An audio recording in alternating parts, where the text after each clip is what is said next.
Sige, sige. So, ang anong topic, kinsa gyud ang namutbot, Katoliko ba o mga sulpot? Yung pa ni Mr. Ander Bautista, nunod na pangutana kay nakasulat na kuno sa Balaang Kasulatan. Yes, nakasulat sa Balaang Kasulatan ang mga mini nga mga magtutudlo mutungha sa ulahing mga adlaw. Di na Iglesia Katolika Apostolika Romana. Ano man kiyang Santa Iglesia Katolika Apostolika Romana mitungha, migawas, mi-exist sa panahon ni Ginoong Jesucristo kasi Kristo mismo ang founder ni ining mong iglesia. So bot pasabot kung naay nagpailag Kristo, naay nagtudlo metong og Kristo, nya pagkaman dili sakop ni ining pundok nga diin naggikan, nagsugod sa panahon ni Ginoong Jesucristo, mao nang gitawag og mga mangingilad. Mao nang mga namutbot. Nakasulat na gani ha. Nakasulat na gani sa Balaang Kasulatan ha. So bot pasabot kung basahon nato ang Balaang Kasulatan, di gyud makapasar ning mga amigo nato nga mga sulpot. Anong dili man kapasar ning mga amigo nato nga mga sulpot sa hinungdan, mga sir ug mga ma'am, malagiingon nga perminti lang nga tawag ining claiming, pero ang problema wala sila gitawag og proving. Wala sila ma-prove ba kumbaga. Nga naman, Biblia na mismo nagsulti. Number 1, nganong ang mga sulpot man ang namutbot sa hinungdan nga gihimo nilang bakakon ang atong Ginoong Hesukristo. Nganong gihimo man nilang bakakon ang atong Ginoong Hesukristo? Nga naman kay sumala pa nila ang Kristo. Nagtukod sa iglesia nawala, nabalik lang sa 16th century. Gihimo ninyo bakakon sa Kristo. Di ba? O nga naman kay kung mahitabo nga nawala ang tinuod nga iglesia ang gitukod ni Kristo sa 1st century AD, palpak si Kristo sa iyang objective to nga salvation sa tanang gitawag ng mga tao, di ba? 1 Timothy chapter 2 verse 5. Di ba? Verse 4 rather.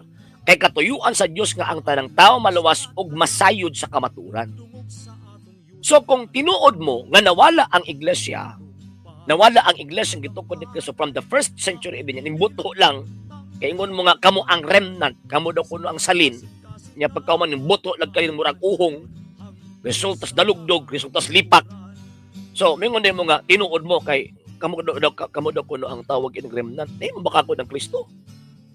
Ya remember ang Kristo dili bakakon. Ngano man kay siya gud ang kamatuoran, di ba? St. John chapter 14 verse 6 ingon si Kristo, ako ang dalan, ang kamatuoran ug ang kinabuhi.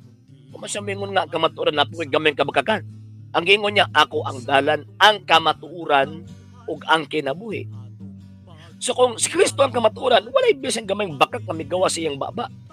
Nga unsa man nga kining maong iyang pundok dapat i-exist ni sa tanang panahon nanuman kay ang iyang tumong og tinguha mao man ang kaluwasan.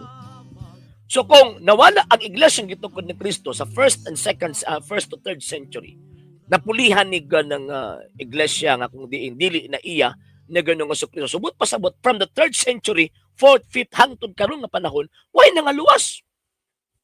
O before naabot ng mga sulpot, way nang aluwas. So palpak si Kristo sa iyang katuyuan nga muluwas ug makalag sa mga tao. Pero again, si Kristo di magud bakakon.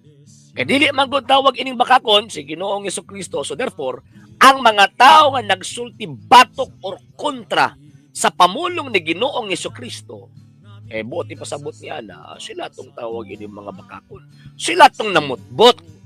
Sila nang namutbot. O imagine ko nimo karon lang na resto niya pagkaman ipaangkon nga mag-angkon-angkon nga naa sila koneksyon sa gibasa nas Biblia. Yung sila wa man ay problema ng restro, wa man ay problema ng history, ang atoa din na nagsunod bas teaching.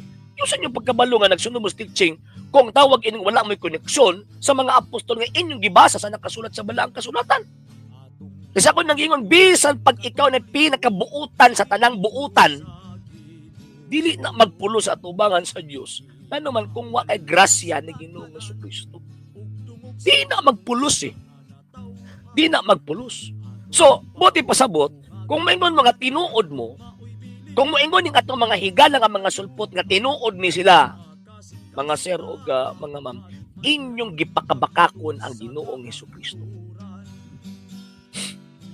Second point, ingon pa na Ginoong Jesucristo, ako ang ulo, San Pablo rather, si Kristo ang ulo, ang iglesia maoy iyang lawas. Mabasa ko niya sa mga comments mga sir ha. Si Kristo ang ulo, ang iglesia mao ang iyang lawas. So, buti pasabot, kining maong ulo ug ang iyang lawas di gina pwedeng magbuwag. Kay pag magbuwag na ulo na rin mabilin, ungo ng Kristo ha imong gituuhan. Di ba? Umo na nga Kristo imong gituan. Subot ipasabot, gikan sa foundation nga gihimo ni Ginoong Jesucristo hangtod karon wala na mawa ang lawas. Always yun nang nag-uman mo na. Ako ang ginabalik-balik always kasitas sa Biblia, di ba? Ingon si Ginoong Jesucristo, ako magauban kaninyo kanunay hangtod sa katapusan sa kalibutan. Pag ingon niya, ako magauban kaninyo kanunay hangtod sa katapusan sa kalibutan, buti pasabot, dili pwede nga mawa ning maong iglesyaha. Nga naman kay kining maong iglesyaha, lawas ni mistikong lawas ni sa atong Ginoong Jesucristo. So kanang nagtukod og mga pundok after 16th century, mga sir og mga ma'am, mga butbuto na, mga bakakon, nag-create sila ilang kaugalingong lawas nga ang ulo Amerikano, ang ulo Filipino, ang ulo Hapon, ang ulo Koreano, dili si Kristo ang ulo. Nya ang pinakabutbuton pa kay ilang ipahid nga ang ulo kuno sa sektang ilang gipasakupan o ilang giparehistro, ilang ipahid kang Ginoong Jesucristo. Butbuton yun. Butbuton. Butbuton. Pamutbut na eh. Pamutbut na mga sir o mga ma'am. Karon na natukod niya pagka man ipahid din mo kang Ginoong Jesucristo. Pabata akong ginasulti always.